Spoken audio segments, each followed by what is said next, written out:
فیلمبرداری بدون آهنگ، سکوت. حالا خواننده دیجی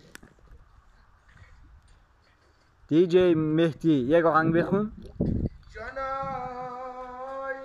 امان جان چی بخوانم؟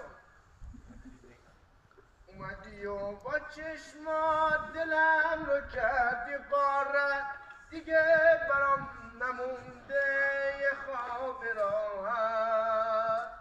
منو ببر برفات تو مرز بی نهایت، دیگه برام نمونده یه